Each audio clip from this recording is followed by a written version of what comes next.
Hello, this is कमल रामनानी और आज हम बात कर रहे हैं ब्लड वेसल्स के बारे में। हमारे पास तीन किस्म की ब्लड वेसल्स होती हैं, आर्टरीज, वेन्स एंड कैपिलरीज। सबसे पहले हम आर्टरीज और वेन्स के स्ट्रक्चर के बारे में बात करेंगे, उसके बाद हम उनके डिफरेंसेस के बारे में बात करेंगे और लास्ट में हम कैपिलरीज के बारे में बात करेंगे। तो सबसे पहले हम किस पे बात कर रहे हैं? आर्टरीज और वेन्स के स्ट्रक्चर पे। आर्टरीज और वेन्स दोनों जो है वो थ्री लेयर्ड होती हैं। इनकी जो वॉल्स होती हैं वो थ्री लेयर्ड होती हैं, तीन लेयर्स पे कंसिस्ट होती हैं। सबसे बाहर वाली जो हमारी लेयर है आर्टरीज वेन्स की, सबसे बाहर वाली लेयर को मैं कहता हूँ ट्यूनिका एक्सटर्ना। सबसे बाहर वाली लेयर को मैं ट्यूनिका एक्सटर्ना क्यों कहता हूँ? बिकॉज ट्यूनिका मीन्स लेयर या membrane and externa means to the external side. So tunica externa इस वजह से क्योंकि ये जो लेयर होती है ये बिल्कुल सबसे बाहर वाली लेयर होती है, इस वजह से इसको मैं ट्यूनिका एक्सटर्ना कहता हूँ। ये मेरे पास कंसिस्ट होती है, ट्यूनिका एक्सटर्ना जो मेरे पास कंसिस्ट होती है वो कोलाजन फाइबर्स पे कंसिस्ट होती है। किस पे कंसिस्ट होती है? कोलाजन फाइबर्स पे कंसिस्ट होती है। अच्छा, फाइबर्स का मतलब हमारे पास जो धागे होते हैं, थ्रेड्स होते हैं, उनको हम फाइबर्स कहते हैं। और कोलाजन हमारे पास जो है वो एक प्रोटीन है। कोलाजिन हमारे पास प्रोटीन है जो क्या करता है, जो हमारे पास स्ट्रेंथ देता है। तो tunica externa, tunica means membrane, externa means external side पे, फाइबर्स मीन्स धागे, कोलाजिन जो कि प्रोटीन है जो स्ट्रेंथ देता है। अब मैं जो है वो हमारी दूसरी लेयर पे जाऊंगा, जो है हमारे पास ट्यूनिका इंटरमीडिया। दूसरी लेयर जो है वो हमारे पास ट्यूनिका मीडिया है। Tunica media, tunica means membrane, और मीडिया इसको मैं इस वजह से कहता हूँ क्योंकि ये इंटरमीडिएट होती है, बीच में होती है किसके? एक्सटर्ना और इंटरना के। इस वजह से इसको मैं क्या कहता हूँ? Tunica media. ट्यूनिका हमारे पास वही लेयर, मीडिया मीन्स इंटरमीडिएट या इन बिटवीन होती है, इस वजह से इसको मैं मीडिया कहता हूँ। अब ये जो हमारे पास ट्यूनिका मीडिया है ये हमारे पास कंसिस्ट होती है स्मूथ मसल्स पे। ट्यूनिका मीडिया हमारे पास स्मूथ मसल्स पे कंसिस्ट होती है और इलास्टिन फाइबर्स पे कंसिस्ट होती है। ट्यूनिका मीडिया हमारे पास एक तो स्मूथ मसल्स पे कंसिस्ट होती है, दूसरी इलास्टिन फाइबर्स पे कंसिस्ट होती है। अब ये जो स्मूथ मसल्स मीडिया के अंदर होते हैं, ये स्मूथ मसल्स क्या करवाते हैं? वेसल्स की कॉन्स्ट्रिक्शन करवाते हैं, वेसल्स को कॉन्स्ट्रिक्ट करते हैं या वेसल्स को डायलेट करते हैं। ट्यूनिका मीडिया के जो स्मूथ मसल्स हैं वो या तो वेसल को कॉन्ट्रैक्ट करेंगे या तो वेसल को डायलेट करेंगे। तो मसल का काम क्या होता है? वेसल को कॉन्ट्रैक्ट करना है, डायलेट करना। और इलास्टिन फाइबर्स का काम क्या होता है? फाइबर्स मीन्स वही धागे, और इलास्टिन हमारे पास प्रोटीन होता है। इलास्टिन हमारे पास क्या होता है? इलास्टिन हमारे पास प्रोटीन होता है which can be change in the shape, मतलब उसकी शेप जो है वो बढ़ सकती है या तो कम हो सकती है, उसको हम इलास्टिन कहते हैं। जैसे हमारे पास रबर बैंड होता है, उसके अंदर इलास्टिसिटी होती है, वो रबर बैंड बड़ा भी हो सकता है, कम भी हो सकता है। इसी तरीके से इलास्टिन प्रोटीन है जो कि कम और बड़ा हो सकता है। हमारे पास तीसरी जो लेयर है वो हमारे पास होती है ट्यूनिका इंटरमीडिया। तीसरी लेयर ट्यूनिका इंटरना।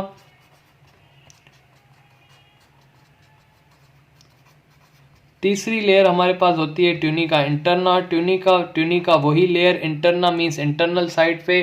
तो ये जो लेयर होती है ये मोस्ट इनसाइड होती है या इनर साइड पे होती है, इस वजह से इसको मैं क्या कहता हूँ? Tunica interna. और ये जो ट्यूनिका इंटरना होती है ये सिंगल लेयर ऑफ सेल्स पे कंसिस्ट होती है, सिंगल लेयर्स ऑफ सेल्स पे कंसिस्ट होती है। उस सिंगल लेयर ऑफ सेल्स को मैं क्या कहता हूँ? उस सिंगल लेयर ऑफ सेल्स को मैं कहता हूँ स्क्वायमस एंडोथीलियम।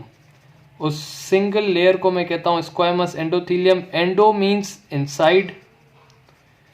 मीन्स इनसाइड और थीलियम मीन्स लेयर। तो ये जो लेयर होती है सबसे ज्यादा इनसाइड होती है, और स्क्वायमस इस वजह से क्योंकि ये स्केल शेप्ड होती है।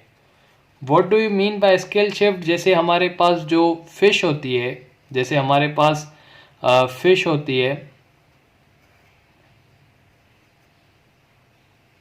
उस फिश में हमारे पास स्केल होते हैं, छिलके होते हैं। तो उन स्केल्स के बेसिस पे बिल्कुल उसी तरह इसकी शेप होती है, जिस वजह से इसको हमने क्या नाम दे दिया है? इसको स्क्वायमस नाम दे दिया है। स्क्वायमस क्यों? क्योंकि ये स्केल शेप्ड होती हैं।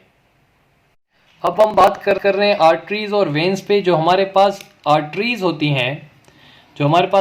होती हैं, उनकी जो ट्यूनिका एक्सटर्ना होती है, वो हमारे पास थिन होती है। The tunica externa in arteries is thin. तो ट्यूनिका एक्सटर्ना आर्टरीज की क्या होती है, थिन होती है। ये हमारे पास आर्टरीज की ट्यूनिका एक्सटर्ना है। और हमारे पास जो वेन्स की ट्यूनिका एक्सटर्ना होती है वो हमारे पास थोड़ी थिकर होती है देन दी हमारे पास आर्टरीज के अंदर ये जो कोलाजन फाइबर्स के थ्रेड्स हैं ये थोड़े से थिन होते हैं ट्यूनिका एक्सटर्ना में, और ट्यूनिका एक्सटर्ना में ये कोलाजन के थ्रेड्स थोड़े थिकर होते हैं। फिर हमारे पास जो ट्यूनिका मीडिया है, tunica media in the arteries is thicker. Smooth muscles artery के अंदर ज़्यादा होती हैं। The smooth muscle inside the arteries, the smooth muscles inside the arteries and the elastin fibers are thicker than the smooth muscles present in the veins. veins के अंदर ये smooth muscles कम होते हैं, जबकि arteries में हमारे पास ये जो smooth muscles होते हैं ये हमारे पास ज़्यादा होते हैं। अब ये जो आर्टरीज हैं ये स्मूथ मसल इनके पास कम होते हैं, और जो हमारे पास smooth muscles inside the veins हैं वो कम होते हैं, और smooth muscle inside the artery ज़्यादा होते हैं। और ये हमारे पास जो स्क्वेमस सेल होते हैं ट्यूनिका इंटरना में, आर्टरीज में ये सेल थोड़े से लार्जर होते हैं, और ये सेल जो हमारे पास इसमें होते हैं ये थोड़े से स्मॉलर सेल्स होते हैं। तो इस हिसाब से जो ल्यूमेन होता है आर्टरीज का, what is lumen? Lumen is the opening of the artery. Artery जो ओपन होती है इसको हम ल्यूमेन कहते हैं। ये जो आर्टरी का ल्यूमेन होता है ये हमारे पास स्मॉलर होता है, और जो हमारे पास वेन का ल्यूमेन होता है, वेन्स का ल्यूमेन होता है, ये हमारे पास क्या होता है, ये हमारे पास थोड़ा सा लार्ज होता है एज कम्पेयर टू आर्टरीज। एक बार दोबारा रिपीट करूंगा, जो ट्यूनिका एक्सटर्ना आर्टरीज के अंदर है ये हमारे पास थिन है, और जो ट्यूनिका एक्सटर्ना है वो हमारे पास आर्टरीज के अंदर और वेन्स के अंदर थिक है। वेन्स के अंदर ट्यूनिका एक्सटर्ना थिक है, आर्टरीज के अंदर जो ट्यूनिका एक्सटर्ना है वो थिन है। ट्यूनिका मीडिया आर्टरीज के अंदर थिक है, ज़्यादा स्मूथ मसल्स और इलास्टिन फाइबर्स होते हैं, ट्यूनिका मीडिया थिक होता है, और वेन्स के अंदर ट्यूनिका मीडिया हमारे पास कम होता है। जो हमारे पास ट्यूनिका इंटरना है वो आर्टरीज के अंदर थिक होता है, लार्जर सेल्स होते हैं, और जो ट्यूनिका इंटरना है वेन्स के अंदर वो हमारे पास स्मॉल होता है। जनाब बात करते हैं आर्टरीज एंड वेन्स के डिफरेंस की, तो ये कुछ डिफरेंस बहुत कॉमन है। जैसे हमारे पास आर्टरीज हैं वो अवे फ्रॉम द हार्ट जाती हैं, ये हमारे पास हार्ट है। आर्टरी हमेशा वो होती है जो हार्ट से दूर जाए, जैसे पल्मोनरी सिस्टमेटिक एयोटा हार्ट से दूर जाती हैं, और टूवर्ड्स द वेन जो आती है वो टूवर्ड्स द हार्ट आती है, वो हमारे पास वेन होती है, जैसे superior vena cava, inferior vena cava. Pulmonary veins वो हमेशा हार्ट के टूवर्ड्स आती हैं। आर्टरी हमेशा ऑक्सीजनेटेड ब्लड लेके जाती है, लेकिन पल्मोनरी आर्टरी वो वाहिद आर्टरी है जो लंग्स में डीऑक्सीजनेटेड ब्लड लेकर जाती है, और डीऑक्सीजनेटेड ब्लड लेके जाती है वेन्स, लेकिन पल्मोनरी वेन हार्ट में ऑक्सीजनेटेड ब्लड लाती है। आर्टरी हमारे पास जो है वो पल्सेटाइल होती हैं, जैसे कि आप अगर ये हमारा थंब वाला साइड लेके यहाँ पे अपनी 3 फिंगर्स रखें, तो आपको ये थंब वाला साइड लेकर अगर आप अपनी 3 फिंगर से फील करेंगे यहाँ पे, तो आपको आर्टरी की पल्स नज़र आएगी जो कि पल्स की सूरत में होगी।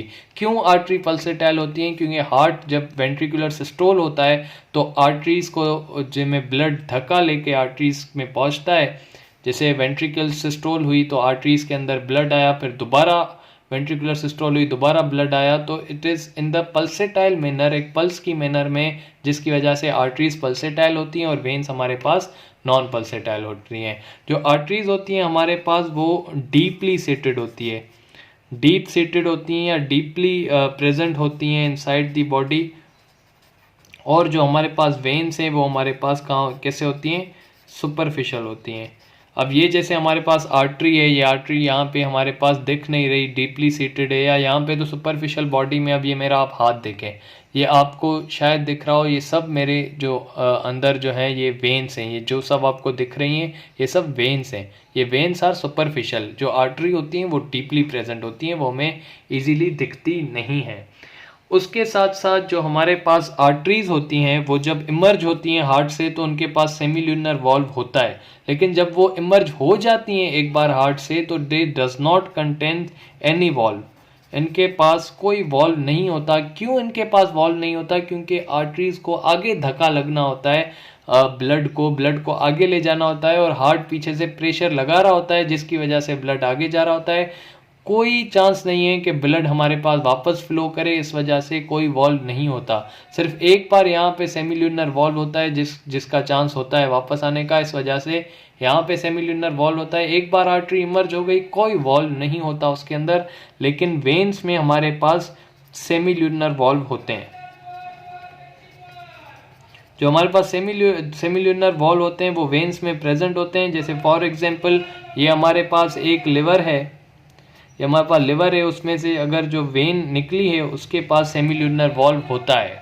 अब ये जो हमारे पास वेन होती है इसके पास सेमील्यूनर वॉल्व होता है, क्योंकि यहाँ पे चांस होता है कि किसी रीजन की वजह से ब्लड वापस ना चला जाए, इस वजह से वेन के पास सेमील्यूनर वॉल्व होता है।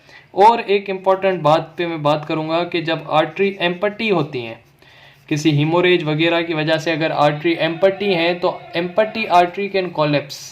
जो एम्पटी आर्टरी है दैट कैन कोलैप्स और दैट कैन नॉट कोलैप्स। जो हमारे पास एम्पटी आर्टरी होती है जो हमारे पास एम्पटी आर्टरी होती है वो हमारे पास कोलैप्स नहीं हो सकती। क्यों एम्पटी आर्टरी कोलैप्स नहीं होती? क्योंकि it is high muscles, high muscular valve होती है, हाई मस्कुलर वॉल्व होती है आर्टरी की, जिसकी वजह से वो कोलैप्स नहीं होती। चाहे वो एम्पटी क्यों ना हो, वो कोलैप्स नहीं होती। मींस अपना जो सर्कुलर स्ट्रक्चर है वो मेंटेन रखती है। लेकिन वेन अगर एम्पटी हो जाए तो वो कोलैप्स हो जाती है, वो हमारे पास अपना सर्कुलर स्ट्रक्चर मेंटेन नहीं रख पाती, वो कोलैप्स हो जाती है। क्यों कोलैप्स हो जाती है? Due to less muscular valve. उसकी हमने वॉल्व देखी है, वो लेस मस्कुलर हो जाती है, इस वजह से empty vein can collapse but empty artery can not collapse due to high smooth muscle present in tunica media. उसके बाद कुछ डिफरेंसेस जिसपे मैं बात करके आया हूँ। ट्यूनिका एक्सटर्ना थिन होती है किसके अंदर? आर्टरीज के अंदर। लेकिन ट्यूनिका एक्सटर्ना जो है वो थिक होती है किसके अंदर? वेन के अंदर। जो हमारे पास ट्यूनिका मीडिया है that is thick in high smooth muscles in the arteries and tunica media is thin in veins. Tunica interna is thick in arteries and tunica interna is thin in veins. जो हमारे पास lumen होता है वो हमारे पास small होता है artery में, क्योंकि ये दोनों थिक होती हैं। और जो ल्यूमेन हमारे पास वेन में होता है वो हमारे पास लार्ज होता है, क्योंकि हमारे पास ये दोनों वॉल थिन होती हैं। ये कुछ हमने डिफरेंसेस डिस्कस किए हैं आर्टरीज और वेन्स के। 7 डिफरेंसेस डिस्कस किए हैं। Away and towards the heart, oxygenated blood, pulsatile, non pulsatile, deeply and superficial. Valve नहीं होता, वॉल्व होता है। एम्पटी जो है वो नहीं कोलैप्स करती, क्योंकि हाई स्मूथ मसल्स इन ट्यूनिका मीडिया, यहाँ पे मसल नहीं होते तो कोलैप्स कर जाती है। और ये कुछ स्ट्रक्चर्स हमने पहले भी डिस्कस किए हैं। अब हम नेक्स्ट वीडियो में कैपिलरीज के बारे में डिस्कस करेंगे।